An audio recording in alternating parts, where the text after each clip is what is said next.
OK かな。はい。それでは時間になりましたので、始めさせていただきます。トレーダーのドロです。どうぞよろしくお願いします。またいつも通り温泉の話からちょっと行くんですけども。どうも、しめじさんよろしくお願いします。東雲、お疲れ様です。よろしくお願いします。お花さんもよろしくお願いします。はい。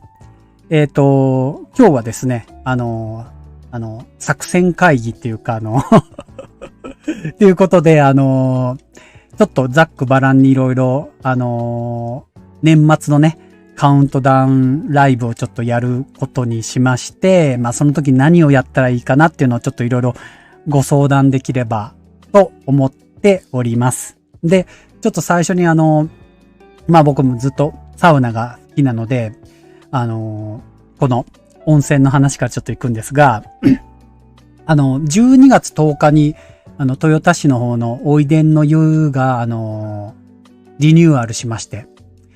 で、最近ちょっとサウナでちょっとこだわってるのが、僕は、80度ぐらいの、サウナが、どうも自分にとっては合ってるなっていう。で、ここのおいでんの湯のサウナの、温度がね、ちょうど自分にとって合ってる温度だなっていうのを感じました。で、ここ、いいのが、新しくリニューアルしたんですけど、水風呂が2種類あって、1個がね、8度ぐらいのめちゃくちゃ冷たいお風呂なんですよ。お風呂っていうか水風呂なんですね。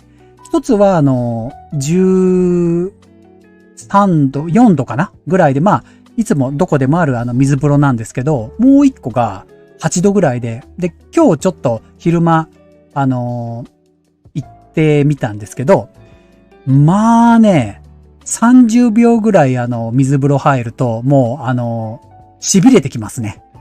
はい、この痺れがね、ちょっとたまらないっていうかね、この水風呂の温度が低いところってなかなかないんですよね。なんで、ぜひね、サウナ好きな人はいるかわかんないですけど、皆さんサウナそんな好きじゃないかもしれないですけど、水風呂がね、冷たいのはね、いいですね。ただ、ちょっと僕その後、なんか鼻水が出てきて、もしかしたら、水風呂入りすぎて、鼻が出てるかもしんない。これじゃ意味ないですけどね。はい。今だいぶ寒い時期ですので、こんな時期にちょっと水風呂入るのもどうかと思うんですけどね。さっと、温まって、さっとこう、水風呂入ってっていうのはいいのかななんて思います。あとね、近くにね、西尾市っていうとこでも、温泉がまたリニューアルしたので、ちょっとまた、やる楽しみだなと思います。はい。すいませんね、そんな話で。はい。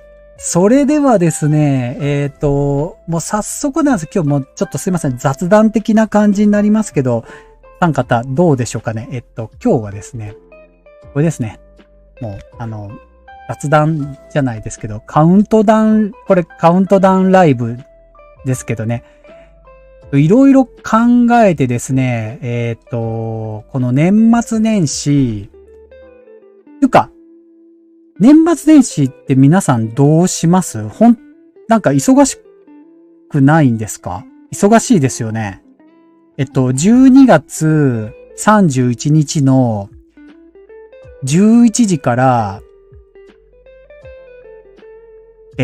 土曜日、普通だと、皆さんどうしてます？紅白見て、何かやられますか？3人は。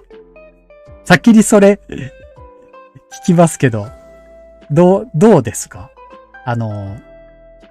おせちとかを食べたりして、なんか、テレビ見てます？そこから、行こうかなと思うんですけど、結局そんなにたくさんね、僕のライブ来るわけじゃないので、まずそこからちょっとお聞きしたいんですけど、いかがですか？それか、なんて言ったらいいんだろう。東雲、案外何もやってないですね。11時台って、あれですよね。紅白の鳥とかを見ます？シメディ、普段と同じ生活になりそうです。あ、本当ですか。お花、紅白見ないので特にないです。ありがとうございます。そうですよね。なんか11時台って行く年来る年やって、で、こういう、音楽が好きな人は、カウントダウンとかでライブ見たりするんですかね。うん。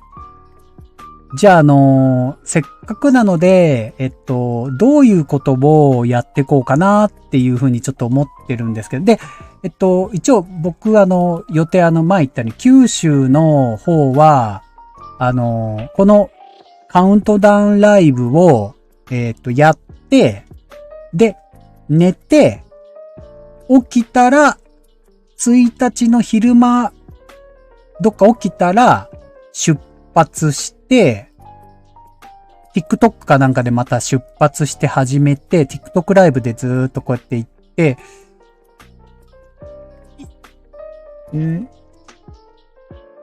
1日の昼間に出たら、東雲さんはあれです。北九州までって、オール高速で、8時間ぐらいで行くんでしたっけ？愛知から出て、俺どういう風に行こうかなと思ってるんですよ。帰りは、もう別府から、ここね、なんだっけ、フェリー使って、なんていうとこですかね、この細長いところ。東雲、最速8時間。あ、最速8時間か。最速8時間ですもんね。なので、1日の夜には着かないよな。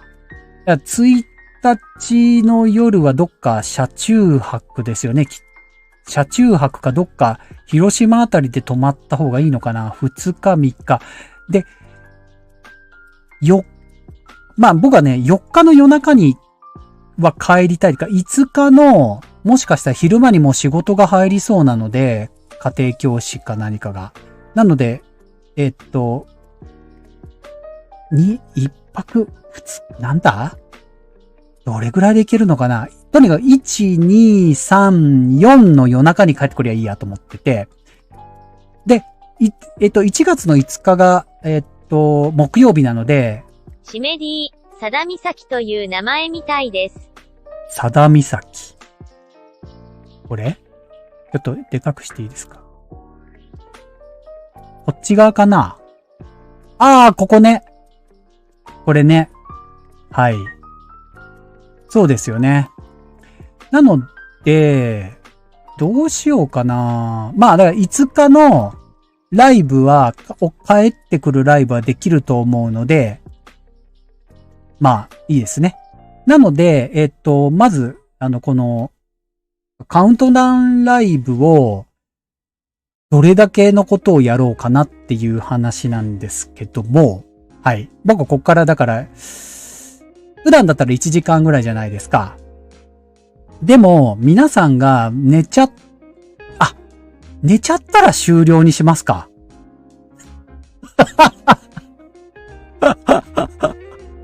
寝ちゃったら終了にする。11時からスタートして、いや、ちょっとだけ考えてたことがあって、一つは、この、カブトレなんですけど、実はこのカブトレいつもやってるクイズの、ちょっと前のものがあるらしくて、調べたんですね。これ、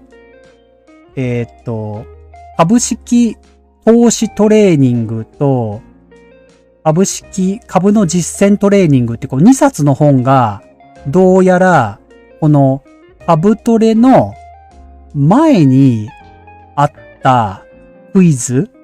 うん。だから、なんて言ったらいいんですよ。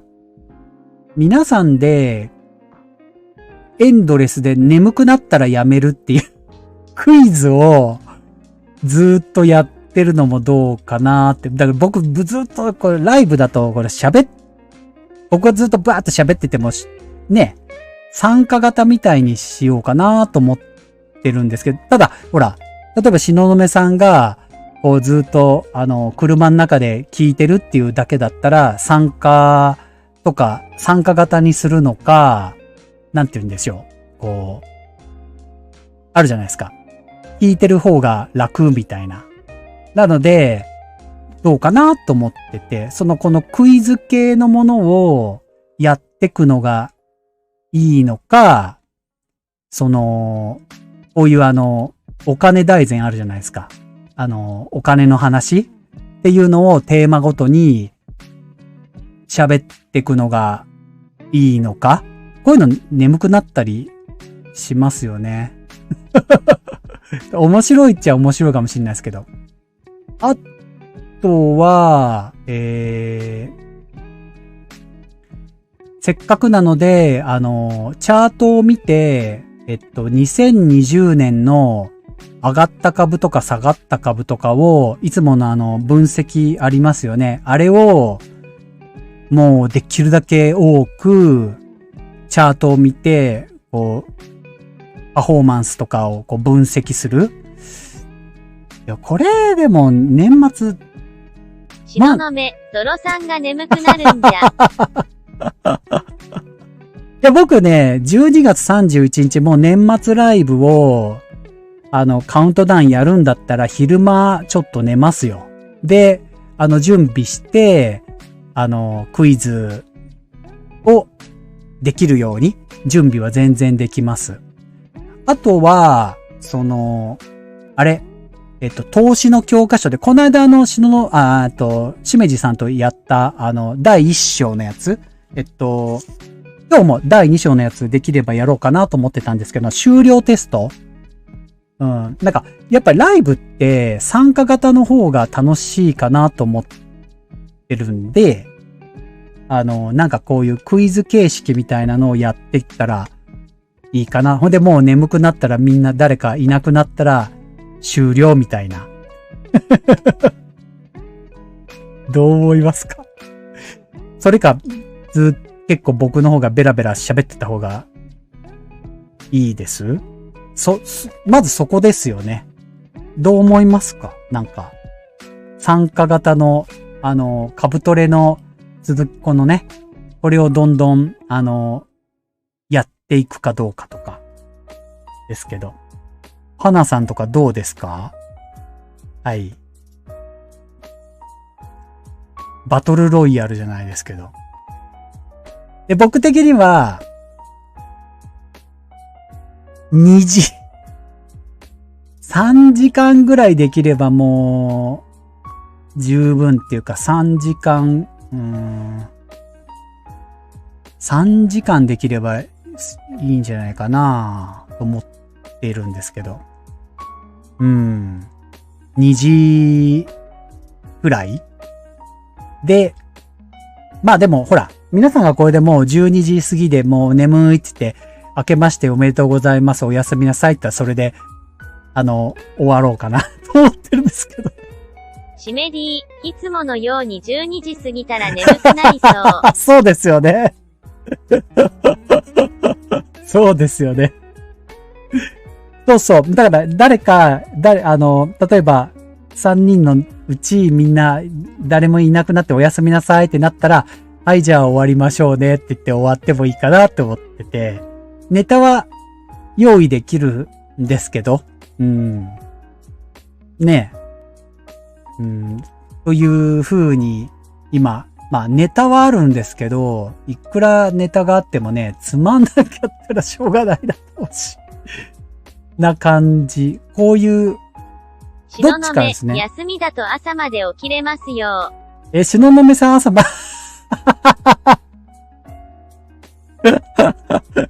じゃあ俺は、このまんまやってて、こうやってこの録画の停止ボタンをこう忘れてこうやってなって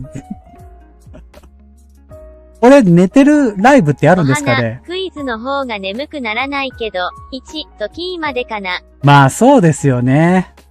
東雲、夜勤やってるんで余裕です。なるほど。じゃあ、じゃあ何ですか、東雲さんと年越しでこう、ずっとクイズやります？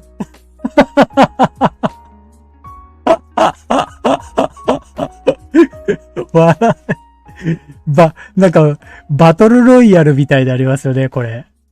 ライブの僕が寝るか、東雲さんが寝るかみたいな。いやどうしようかな。じゃあ自分的には2時ぐらいが限界かなってちょっと思ってたんですけど、で、例えばしめじさんが12時ぐらいにおやすみなさいって言って、山田さんが1時ぐらいまでおやすみなさいって言って、で、僕が2時ぐらいでおやすみなさいみたいな。東雲さんが続きやればいいじゃないですかね。あ、そうか、東雲さん、あれ、そっか。東雲さんのチャンネルにああいうのできないんですか？そうか、Google Chrome じゃない、そうか、Zoom でみんな出すのも大変ですもんね。こうなんかパネル出して、こう、なんか、見たことあるんですけど、こう、ね。こういうのの方がいいですよね、きっと。はい。まあ、そうですね。ちょっとクイズ系のやつで、これでやって、で、3時間ぐらいのネタを作っておいて、で、しときますかね。まあ、それぐらいかな。で、そうですね。そんな感じでいきますかね。僕的に、朝までクイズやってる、株のクイズやってる。そんなやつ面白いですね、それでも。はい。そうですね。東雲、年越しは愛知ですか？そうです。はい。なので、さっきちょっと言いましたけど、年越しライブをやって、寝て、起きた時に大分の方に出かけようと思ってるので、予想ですけど、1月1日のお昼ぐらいに起きて、よっこらせで、大阪から、そうですね、行きは、フェリー乗らずに、しのめさんと同じように、そうですね、上で行くかな。はい。あれ ?ETC って正月って、休日割引になりましたっけ？今年は。ちょっと、見てないですけど。まあ、上使って、大分まで行きますかね。だから、1月2日の夜ぐらいに着くんじゃないの？違うかな。1月1日の夜は多分広島止まりぐらいですよね、きっと。で、明けて2日で、夕方ぐらいまでで、ここですよね。ほんで、2日、3日、4日の朝出ていってそうですね。4日の朝出てくぐらいかな。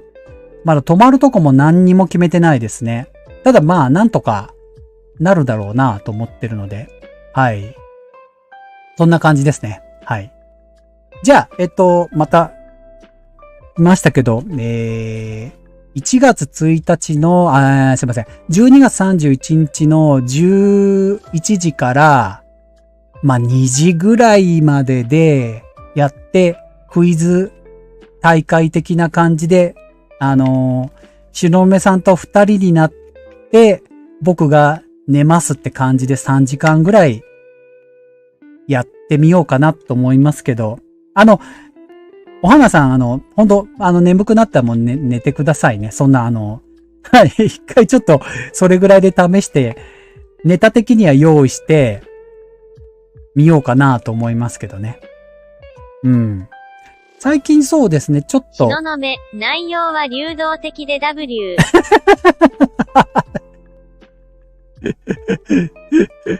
ネタあるかないや、とりあえずネタは用意しといた方がいいと思うんですけどね。はい。はい。流動的なネタってどういう風にするTikTok ライブとかだとね、喋りながら、ってなんか喋れるんですけどね。はい。YouTube ライブはなかなかちょっと用意しとこうかななんて思っているんですけどね。はい。ということで、一応まあ。お花、はい、無理せずお付き合いします。すいません、なんか本当に。ね、最近ちょっとやっぱり、川端さんとか、まあ、いろいろいらっしゃった方もなかなか、ね、来られなくなってしまったのでね、たまに来られる方とかはね、もしかしたら珍しく、こう、来られる方もいると思うんですけどね。はい。俺、ほんとなんか、こう、マニアックな、ライブなんですね、きっと。なんか覚えました。はい。はい。では、まあそんな感じで、大晦日3時間ぐらいちょっとクイズを用意させてもらいたいと思いますんでね。お付き合いいただければと。なので、2020年の、総決算じゃなくパフォーマンスは来週、ちょっといろいろ、分析していこうかなと思います。去年ね、確か、この ETF やったんですけど、印象的だったのがベトナムが去年1年間、2021年はすごく上がったんですよ。で、年初来、米国もそうですけど、みんな1月になってきてから今年1年ダダダダーっと下がっていきましたよね。うん。今年は逆にね、1年間で通してみたときに、どの株が上がってるかって言っても大体インドぐらいしか浮かばないですけど、まあそういったものをね、チャートから分析なんかできてね、お話できればなと思う。もしかしたら日本の株とかもなんかできればいいですよね。はい。はい。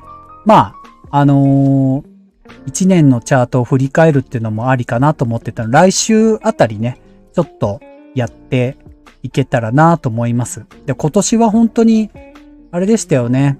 株がもう大体アメリカ中心に下がってしまったので、投資してる人とかもつまんないっていうかで、だいぶこう、投資家のチャンネルも YouTuber さんもそうですけど、少なくなってってやめた方もいるし、なかなかこう続けてね、勉強することがなかなか少なかったんじゃないかなと思うんです。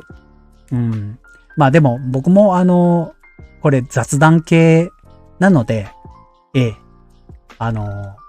下がろうが、下がったら下がったなりで何かね、お話できると思うしっていうことでこうやってますのでね。はい。細々といきたいなと思います。はい。じゃあですね、早速、あれ行きましょう。今日の、あれ。株トレから行きましょうね。こっちか。はい。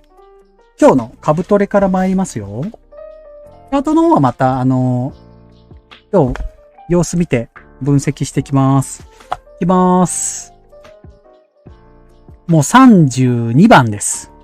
はい。下落トレンドから上昇トレンドへっていうとこですね。あれ待って、これやったことない？あ、すいません。俺これミスった。これやったやつだ。33番だった。すいません。準備間違えてしまいました。ついにやってしまいました。ここ、間違えてやっちゃいました。これなしですね。今日すいません。株トレ、できません。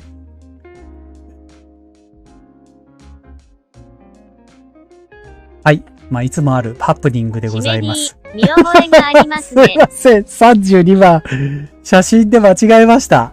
33番だったので、ちょっと写真で、用意してなかったので、今日は、こちらの、じゃあ、株価チャート大全、しののめさんが持ってるというとこの、これの、じゃあ、問題の方に行きたいと思います。これね、今日問題出しますので、しのめさんはまだ、本を横に置いてないだろうということで、こちらの方行きますよ。ちょっと今日難しいです、ここ。見えますかね？行きます。じゃあ、株価大全の方の初めて問題です。いきます。下降トレンドが転換したポイントはどこという問題です。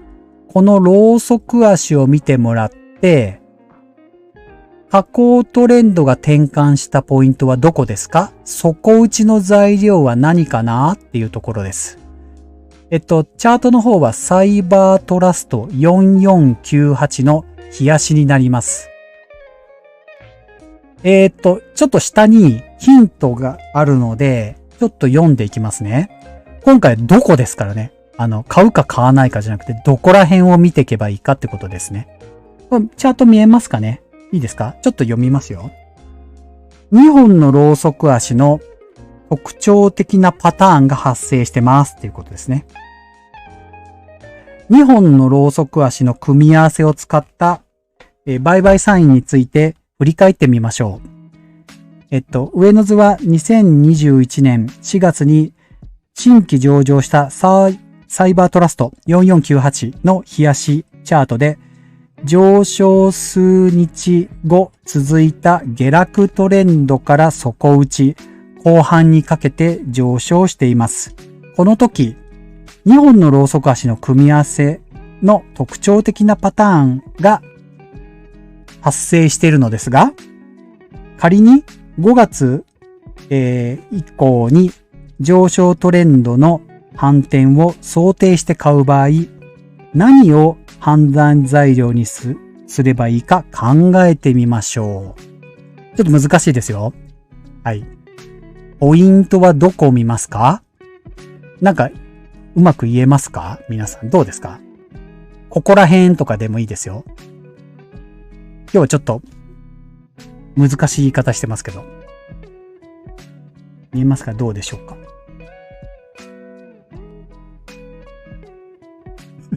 ちょっと言い方難しいかな？下落トレンドが転換したポイントですね。しののめ、これは難しいです。難しいですね。下落トレンドした転換はどのとこを見ますかと。いいですよ。全然難しいですっていう回答でも構わないです。ここら辺のローソク足っていう言い方でもいいです。底打ちの判断材料は何かな？お花、真ん中の白い大きなローソク足。これですね。はい。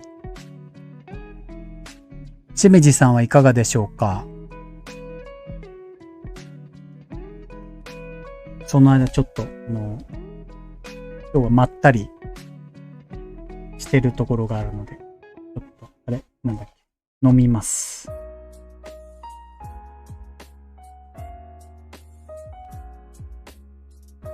難しいですかね。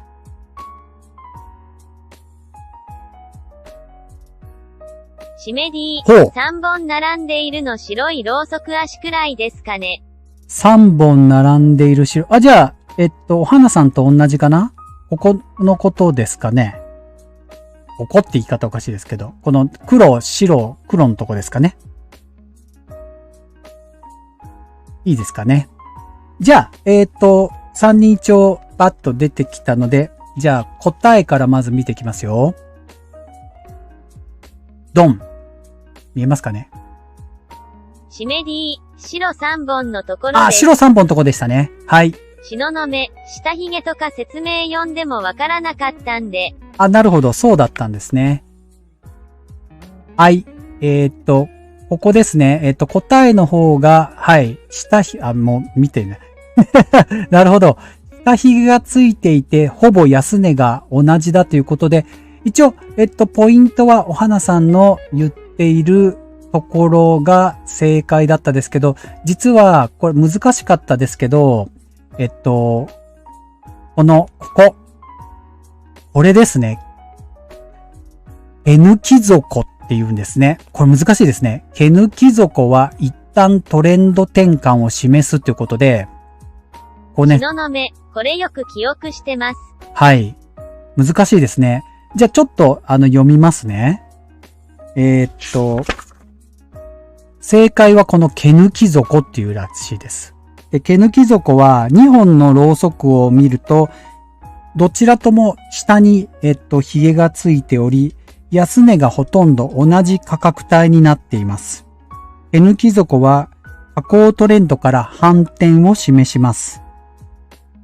買いで入る場合、毛抜き底が出現したら一旦下落トレンドの底と仮定し、続くロウソク足の動きを確認してみましょう。ちなみに、1本目の、安値の方が少し下にあるため、完全な形ではないですが、抱き線に近い形をしています。こちらも反転のサインです。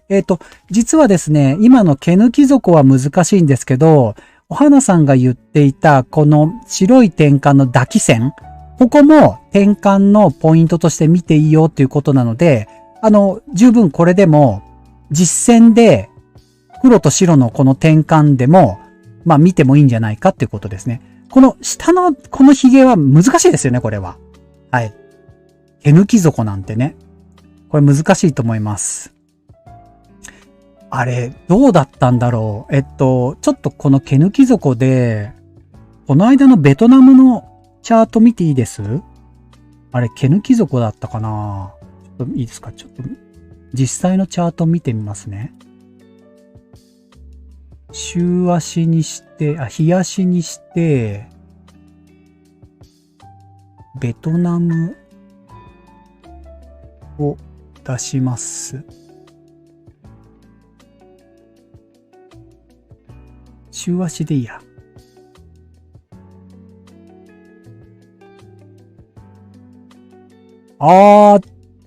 これか。週足で見たら、ベトナムもここが転換で、これは違うな。これは、毛抜き底じゃなくて、ここを僕十字になってたから、ここで転換のサインだと思ったけど、この髭も出てるんだな、週足で。2つ。こういう転換の仕方で見たんだな。ちょっとケース違いましたね。またなんかこの毛抜き底があった時も、ちょっと注目して、チャートを見てみたいなと思います。はい。すいません。じゃあ、次行きますよ。むずいです、ここ。じゃあ今度これですね。上昇トレンドの転換を示すポイントはどこ？今度上昇トレンドの転換か。これヒントが、上昇トレンドの転換サインが現れたら売却するぞ。上昇トレンドの転換サインが現れたら売却。じゃあ買ってるってことか。またむずいですね、これも。じゃあちょっとヒントになるところを見ていきながら、下読んでいきますね。トレンドが反転する明確なサインということですね。上昇局面で利確する際の利確ですね。判断基準についての問題。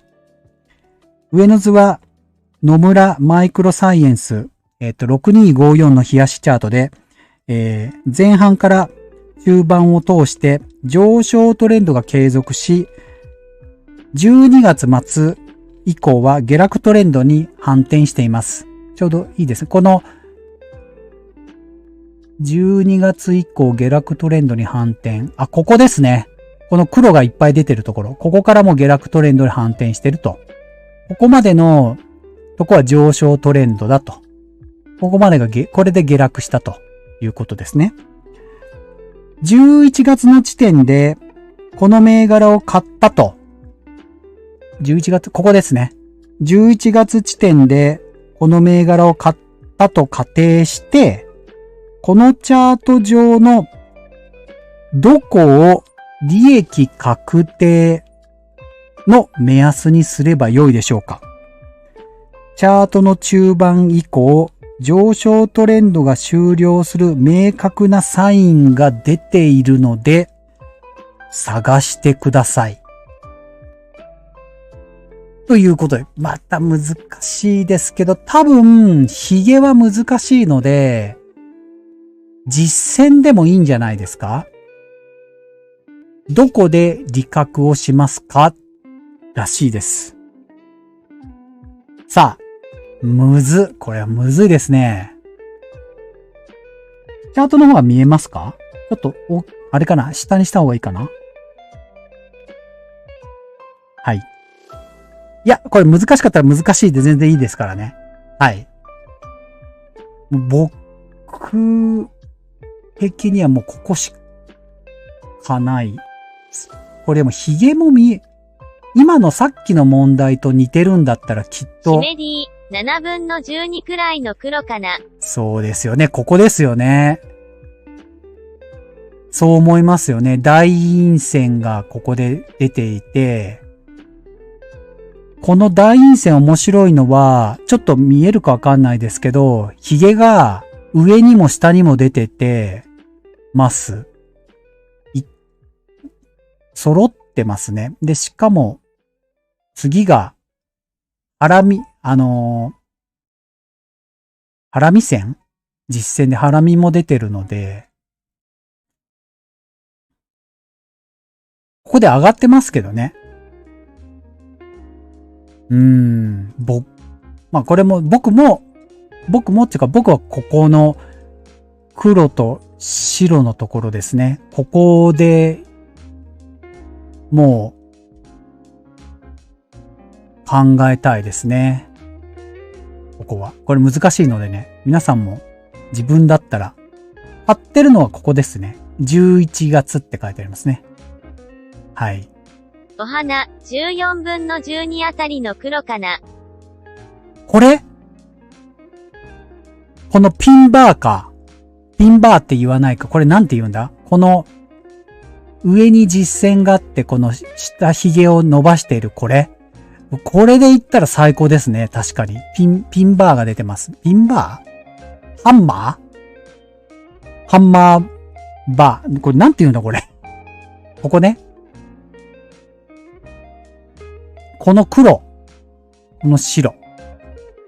ハンマーね。ハンマーパターンね。まあ、ここで言ったら最高ですよね。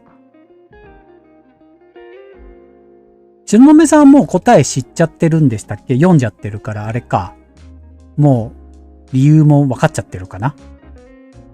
ここよく記憶してますって書いてあるもんね。ちのめさんはどうですか？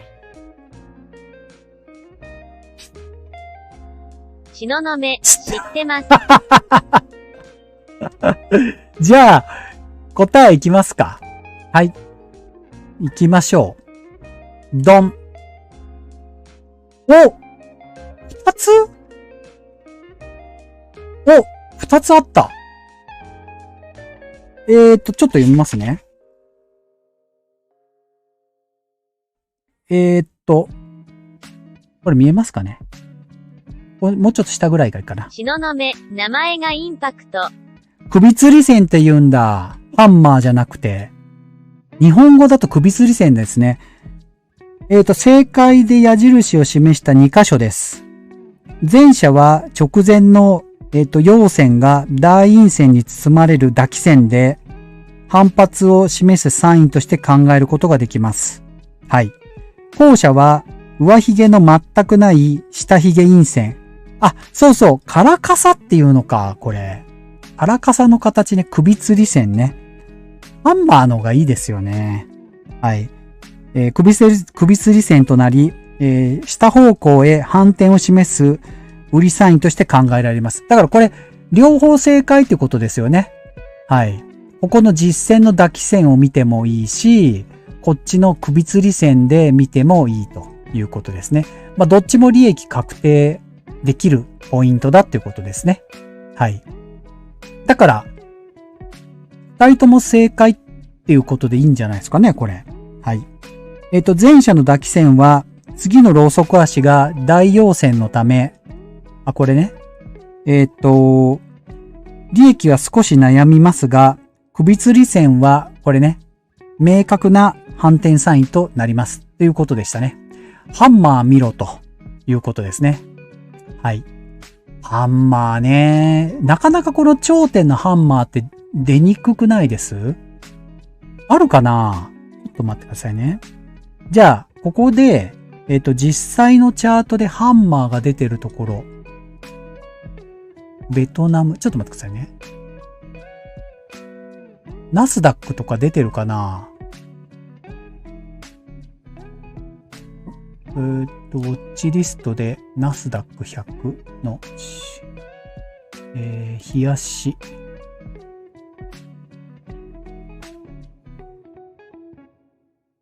ちょっとだけ、ハンマーが出てるところ見てみましょ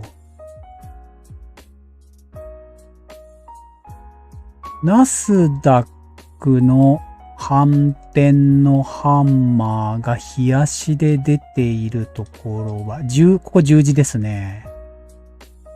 なかなか、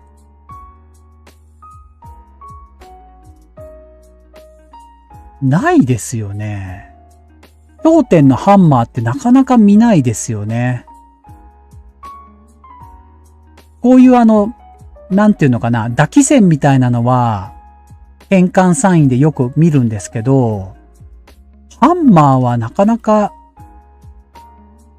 お花、実際には難しそう。そうですね。実際にね、ハンマーってね、頂点のハンマーってなかなか見ないと思うんですよ。こんだけ見てても出てこない。だから、抱き線の方が多い気はしますよね。ちょっとナスダックをずーっと見てるんですけど、ないですね。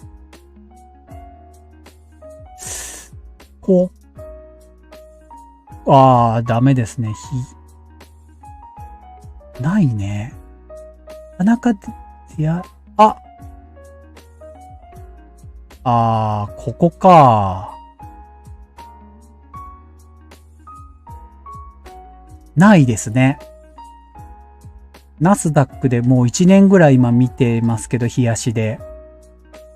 ハンマーが出てくるってなかなかないですね。うん。だからまあ、ちょっと、ハンマーが出てきたらそれはラッキーかもしれないですけど、どちらかというと、抱き線とかそっちの、包みとかそっちの方が、わかりやすいかもしんない。と思いました、今は。ちょっと見た感じは。はい。すいません。ちょっとナスダックでいろいろ検証しましたが、なかなか日足でハンマーが出てこなかったので。週足とかだと出てくるかな？はい。ということですね。じゃあ、ですね。ちょっとごめんなさいね。これもう1ページあって、ちょっとここ読みますね。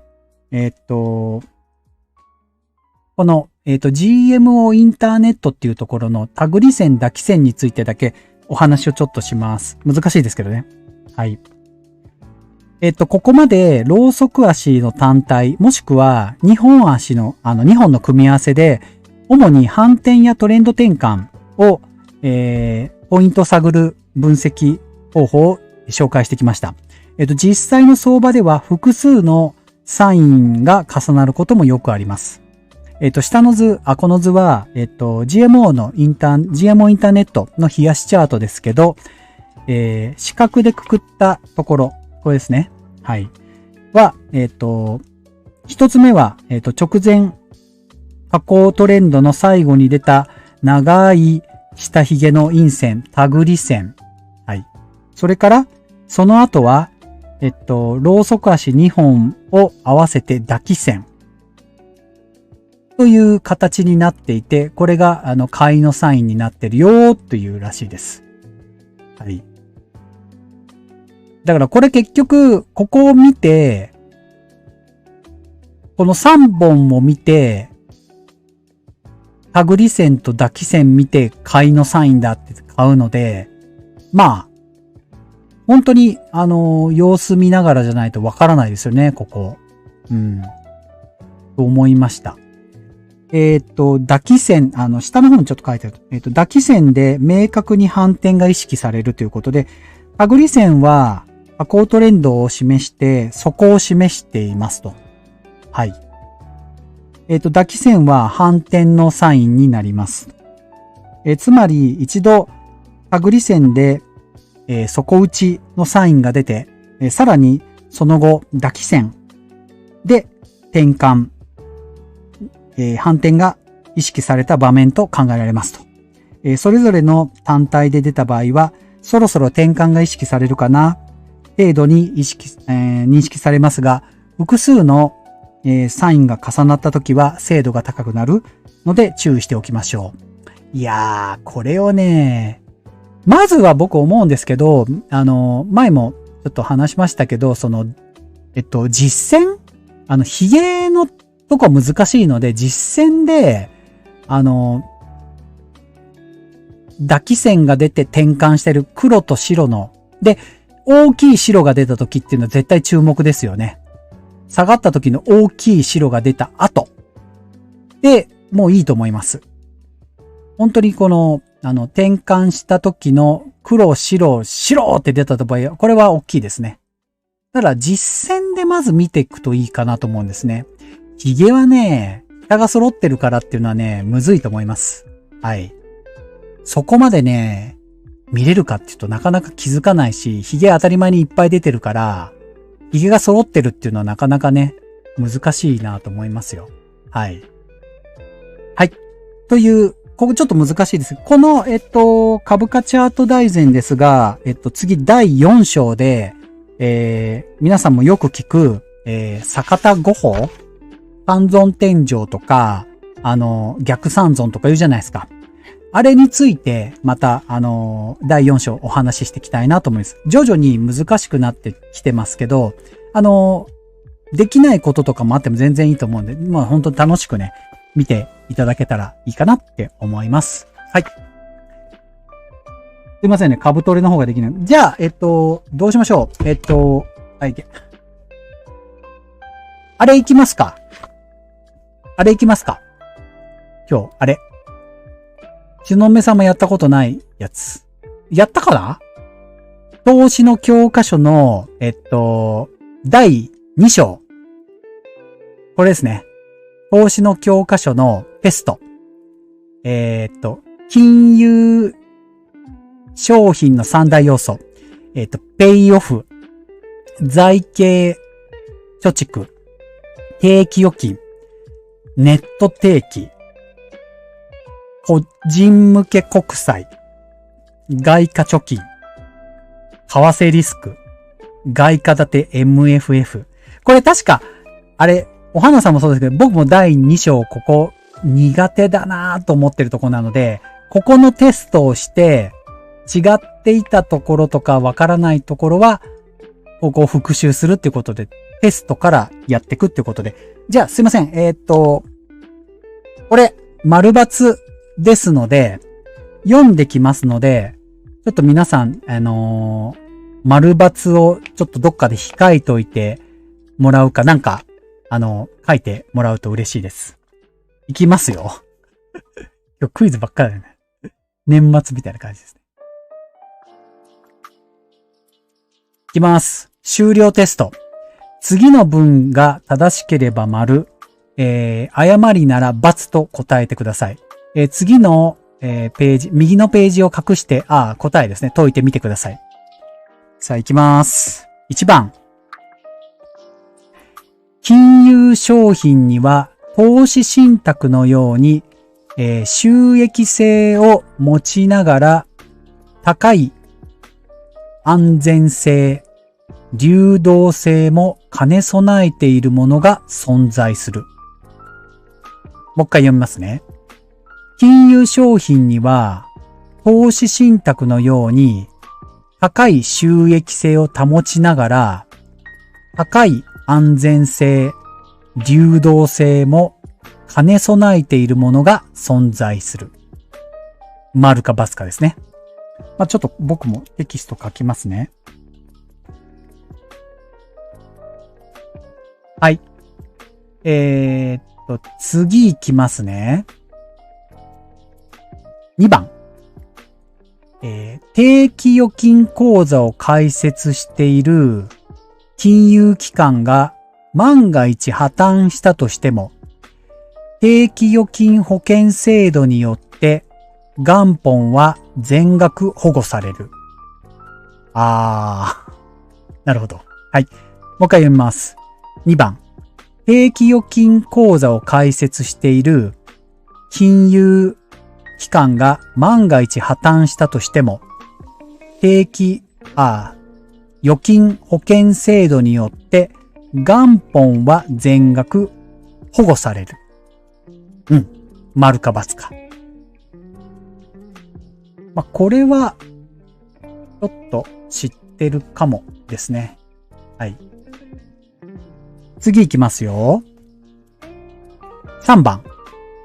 財形貯蓄のうち、財形住宅貯蓄、財形年金貯蓄は、利用目的が限定される代わり、一定額を限度として利子が非課税になる。もう一回読みますね。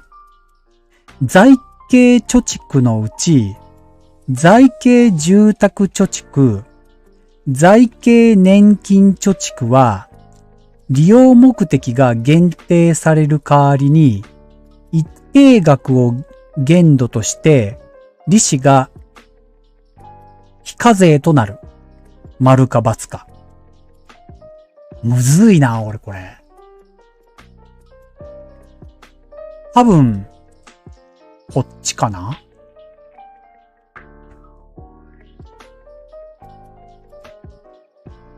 ちょっと自信がないです。じゃあ、4番いきますね。ちょっとこれずらしていきますね。4番。定期預金とは、あらかじめ預け入れ金額を定めて貯金をする商品のことで、途中解約すると利息が少なくなるため、引き出しにくく、使いすぎ防止に効果がある。もう一回読みますね。定期預金とはあらかじめ預け入れ金額を定めて貯金する商品のことで、途中解約すると利息が少なくなるため、引き出しにくく、使いすぎに効果がある。丸か×か。まあって感じですね。はい。じゃあ次行きますね。これ9番までやります。今日チャート分析できるかな？できないかも。すいません。5番。ネット専用銀行は、設備費、人件費のかかる実店舗がないメリットを活かして、ネット定期の金利を高く設定している。もう一回読みますね。ネット専用銀行は、設備費、人件費のかかる実店舗がないメリットを活かして、ネット定期の金利を高く設定している。丸か×か。なるほど。はい。これは僕もネット銀行を使ってるので、比べられるので知ってますね。はい。6番いきます。個人向け国債は高い金利が魅力だが、元本割れのリスクがあるため、保有には注意が必要である。個人向け国債は高い金利が魅力だが、元本割れのリスクがあるため、保有には注意が必要である。丸か×か。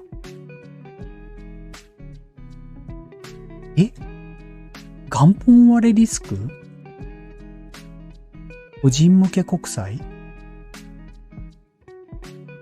あるのかな？ちょっとすいません。僕ちょっと、株ならわかるけど、はい、そうです。すいません。次行きますね。見えますかね？はい。7番。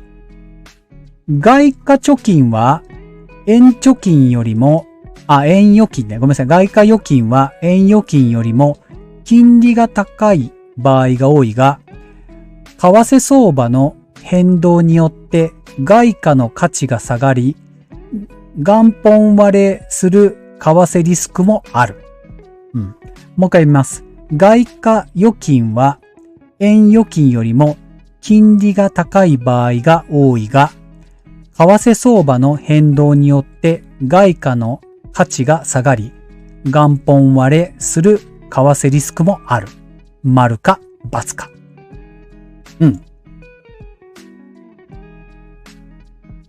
外貨預金してる方って今います？これ聞いちゃうかな。まだいいか。あれですよ、ランドとか高いですよね。南アフリカのランドとか、いつもなんか銀行さんが進めてくるような、SBI とかでもよくありますよね。すごい高いやつが。トルコの、あれもそうかな？高いですよね。はい。じゃあ、8番いきますね。外貨預金には為替リスクがあるため、資産はいつでもすべて円で持っていた方が安全である。笑っちゃいけない。外貨預金には為替リスクがあるため、資産はいつでもすべて円で持っていた方が安全である。丸か×か。はい。最後。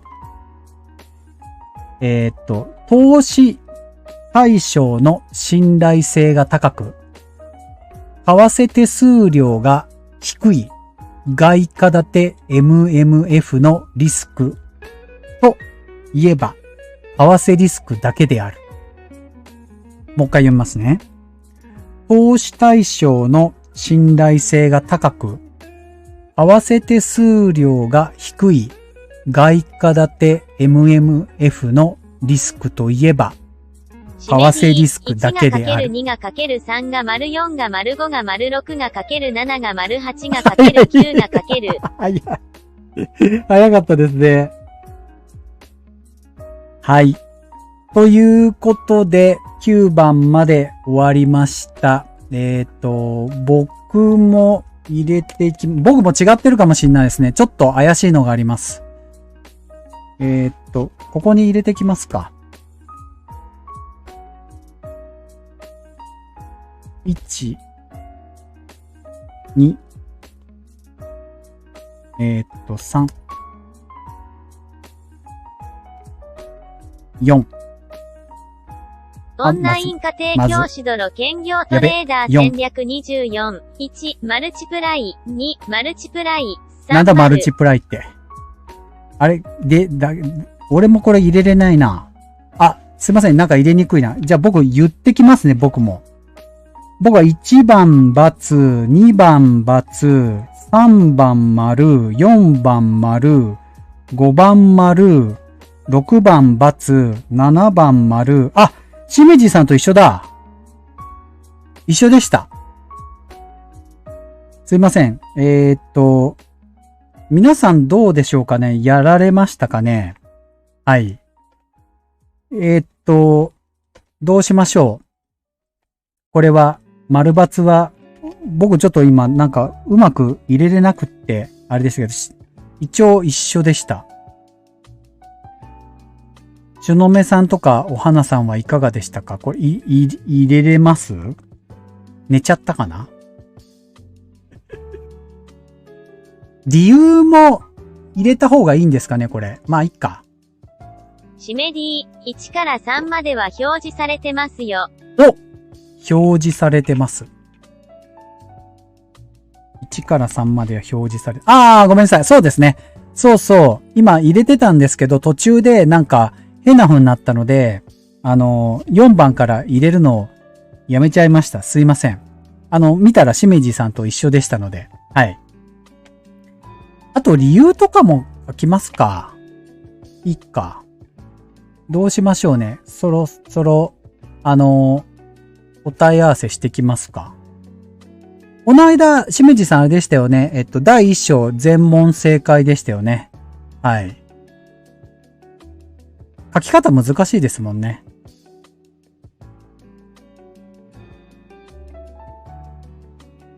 どうしましょうかね。お二人は、入れれます？お花、丸は4、5、7。シメディ1番の存在するいうのが一つくらいは存在しそうな気がしますが。なるほど。お花さんが、4、5、7が丸だったんですね。なるほど。3番難しかったですね。財形がわからないな。財形のところ。3番がみんな、そうですね。3番難しかったですね。OK。では、行きましょうか。いいですか？行っちゃって。これなかなか、難しいですね。3番もそうですね。いきまーす。どこだ答え。シメディ3番はうちの会社で制度があるので分かりました。そうだったんですね。いきます。ドン。まず答え合わせからいきますね。1番×、2番×、3、4、5丸、6番×、7番丸、8番×、9番×。しめじさん全問正解ですよね、これ。じゃないですね。出ました。おめでとうございます。第2章、全問正解でしたね。はい。シメディやったー W。今んとここれパーフェクトじゃないですか。じゃあちょっと、1番のところから間違えたところの解説読みますね。1番ですけど、問題が、金融商品は投資信託のように高い収益を保ちながら、高い安全性と流動性も兼ね備えているっていう問題でしたけど、違ってるのが、収益性は安全性、流動性と相反する関係であり、3つの要素がすべて高い金融商品は存在しません。当たり前なことかもしれないですけどね。安全なものはないですよね。元本割れしますからね。はい。ですね。それから2番。2番もこれ皆さんも知ってたんじゃないかな。この1000万ってやつ。はい。銀行が破綻した時には1000万までは保証されますよってことで、分散してくださいよってことでね。ここも知ってればですね。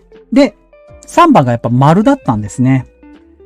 で僕ちょっと、この住宅貯蓄は知ってたんですけど、財形年金貯蓄はどうかなと思いました。財形年金貯蓄って DC のことかな？企業だと。企業型年金保険とか、イデコとか、ああいうイメージで考えればいいんですかね。イデコだったらわかるんですけど、財形年金貯蓄って何のこと言ってるのかがわからなかったですね。はい。4番も一緒ですね。定期預金、そうですね。はい。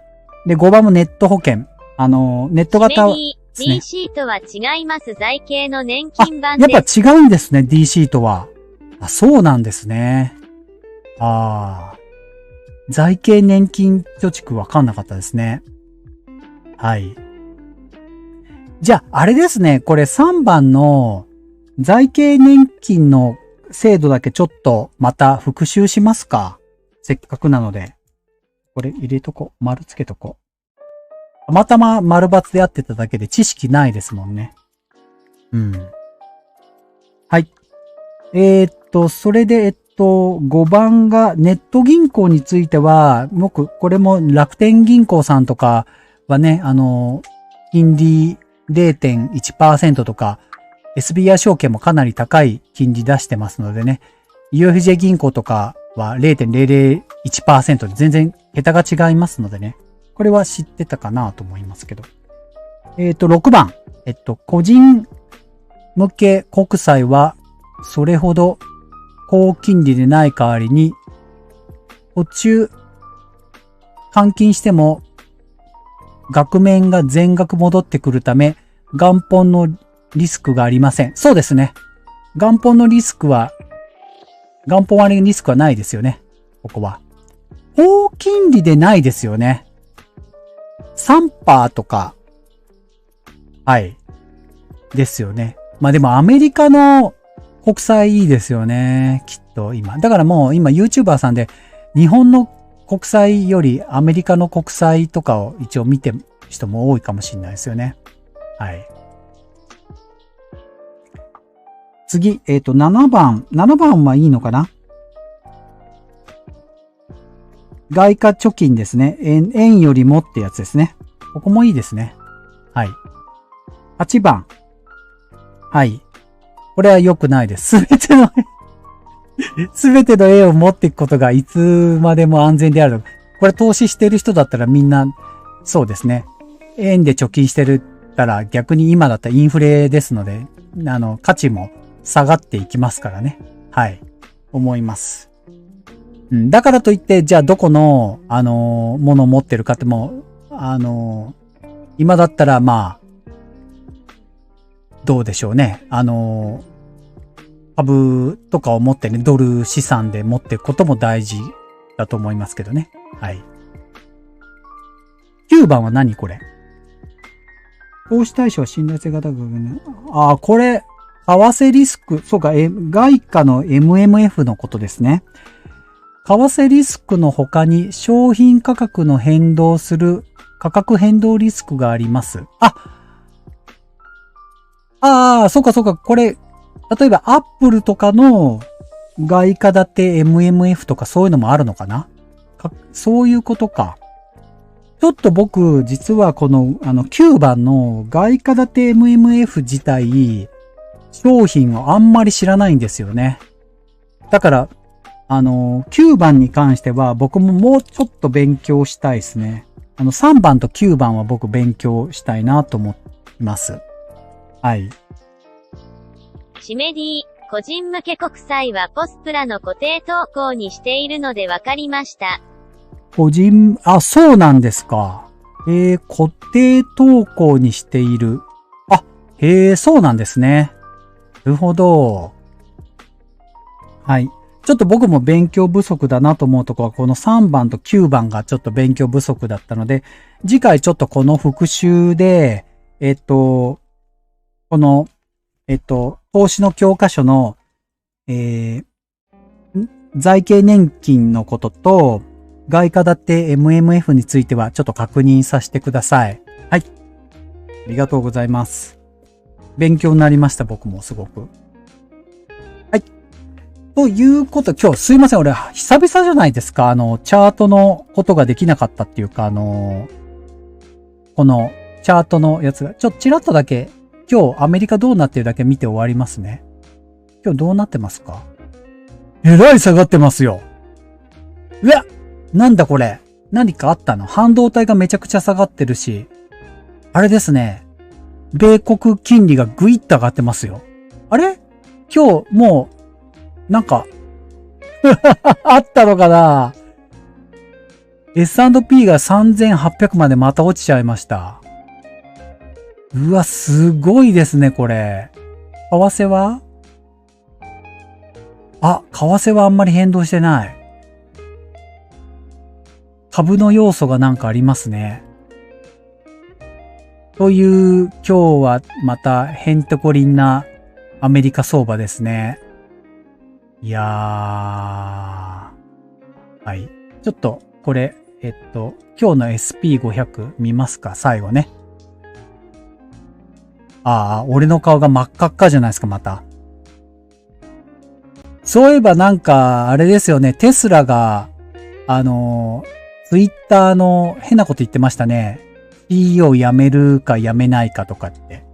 そうそうそうそう、また僕真っ赤っかですよ。シメディ、ゾロさんの顔が真っ赤 W。いやー、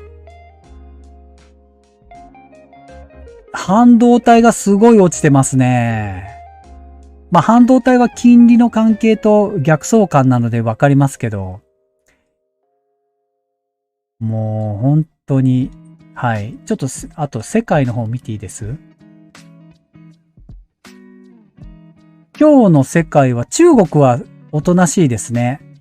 いや、来年、今ちょっと中国もシメディ、瀬尾を辞める口実作りですかね。ああね、なんか言ってましたよね。でもやる人がいませんとか言って、あんな1日に5億も赤字を出してるツイッターは誰がやるんじゃみたいな。景気先行指数が悪い。ああ、そうなんですね。はい。中国もね、今コロナ解除して、こうなってますけど、どうなるんですかね。来年に向けて、ちょっと中国が怖いですよね。もうロックダウンやめちゃえ、お前ら勝手にしろ、みたいな。緩和したら緩和したで、今度は、ねえ、もう、みんな、コロナにかかりまくりっていうか、ワクチンがどうもダメみたいですね、中国製の。なんで海外の使わないんだろう。何をやってるんですかね。東雲、コロナ解除でパニック。ねえ。本当に。お花、日経平均先物も下がっています。あ、本当ですか。ちょっと見ていいです？